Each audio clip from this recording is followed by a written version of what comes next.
it tempting, Dawe, to give a couple of guys a rest? I mean, we talk about that Bok. No, not for this game. Yeah. Inter-conference games, our third inter-conference game in a while, in a row. So, no, we were aware of it. I got some plans for after our bye week to do that, Lloyd. But this game's a really big game for us. But you're Blues next week, eh? Yeah, so Blues next week. 5 in a row. So we'll probably, yeah. I don't think we'll be doing anything strategic until after the bye. Yeah. So just your thoughts on the changes. Obviously, I mean, I suppose Herschel and Jaco speak for themselves, but you also made a few changes up front. We're really unhappy with Wilco last week.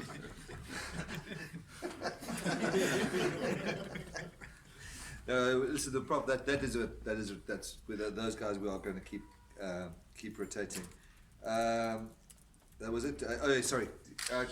Yeah, JD. Listen, JD. We know JD Schickling's is capable of, and the sooner we get him into full rugby, the better.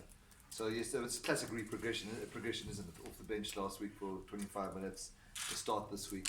I must say, I thought Salman and Chris Mattel done an excellent job so far this season. So we still have Kubas Fisa, who's not even in the 23. So there will be a bit of rotation around there. But I think our first job is to get across the line this Saturday. That's the best I think we could have chosen for now.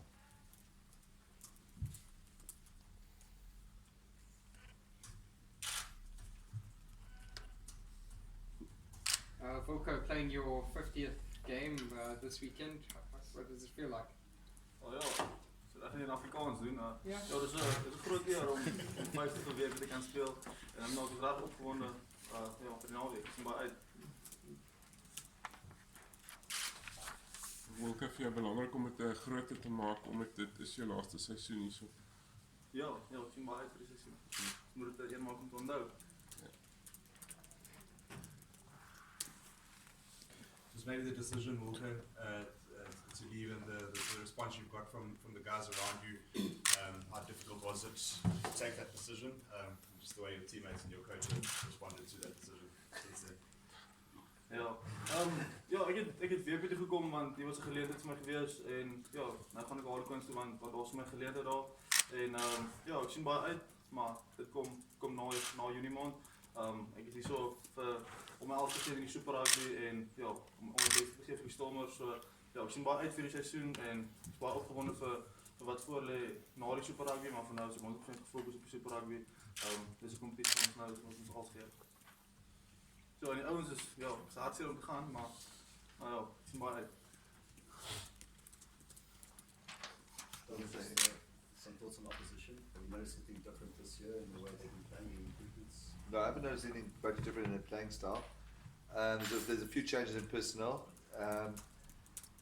Yeah, I think it's the classic.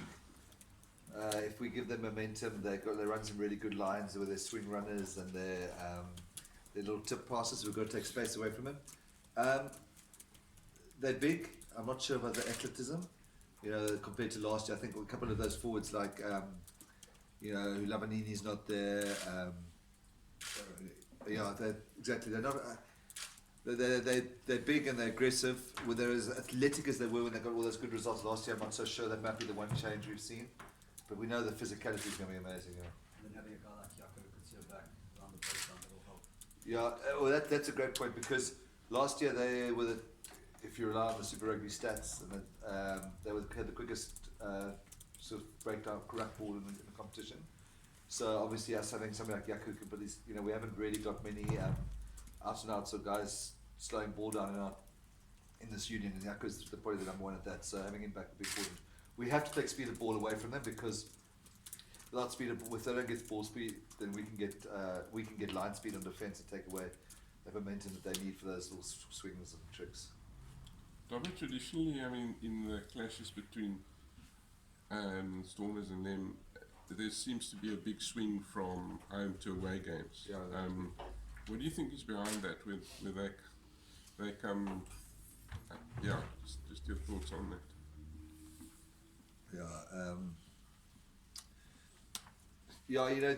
They traditionally weren't.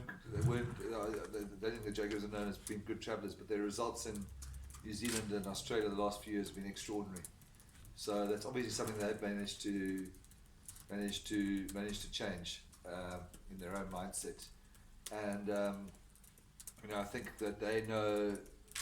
I think even this being the last game of Newlands means something to them. So I don't think it's going to fit into the traditional paradigm of we win here, they win there. I think this is going to be a hell of a clash. As I say, you sort of seen some of those games last year when that team, when they were largely the Argentine national team, must have been away for home 6 or 7 months of the year. And some of those results they got last year when they were, I think the year before last on that tour, where they toured really well. That win last year at Loftus when they had down to various men, they still managed to win it. So I don't think that's the case anymore of them being poor travellers. It's obviously something we've got to break ourselves as being poor travellers, but I don't think they are anymore. Welke het jy gespeel teen hulle verlede jaar hier geklop het? Ja. Ja, so julle daai tweede helfte het julle regtig vir hulle hoe julle het regtig oorheers in die tweede helfte. Regtig die heer van die wedstryd gekry. Wat was toe die resep? Ek dink die WP ons is maar ons trots skram kultuur en trots klomp forward, so ek dink die boys werk hard vir mekaar en ek dink dis maar deel van die Stormers se DNA om dominerend te wees en net soos hulle is groot spelers, hulle speel 'n dominerende game en 'n mens moet dit maar match en soos ek gesê het ons het 'n trots skram kultuur hierso en dis iets waarna ons streef. So dit was die verskil vir hierdie jaar. Ja, ek dink soos al die kere ons is trots op ons krams en trots op die forward spel en lyn staan en mauls en dis maar wat ons moet doen. Gary, you mentioned the physicality of their package. It's not, you guys aren't lightweight there No. yourselves. Last weekend you accurately predicted a high-scoring game at Ellis Park. Are you thinking that this one's going to be the opposite, or what do you? I would think this would be also the nature of the venue, the nature of the style of play of the teams. I think both teams will be trying to take away the emphasis of both teams will be trying to take away other team space. We can't let them get momentum, and I'm sure they feel the same about us. So, I would expect a more. Hopefully, I don't want it to be, but I'd expect a more traditional game like that. Yeah, very much so. I think this is going to be a real physical. I know every week everybody says about rugby, but it's going to be a real physical clash. Wilke, hoe belangrik is dit vir jou nou om obviously nie die wêreldbeker goed gemaak nie, maar jy skram beslis hierdie jaar asof jy baie ambisieus is nog as die bokke nog baie voor in jou gedagtes. Ja, dit bly natuurlik 'n droom vir almal om vir die Springbokke te speel. En maar soos ek gesê het, vir nou fokus op Super Rugby. Ek het goed doen in Super Rugby en ek wil my bes te gee vir die Stormers en hopelik kom dan iets.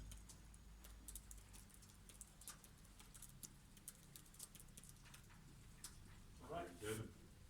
It's like we're in Durban this week. What? 5-minute person meeting. Any more questions? I want to say one thing about Wilco, that he leaves here with a very heavy heart, but he's one of the most professional guys we've ever committed. So, there's no chance of Wilco. All he wants to do is help us win Super Rugby for now.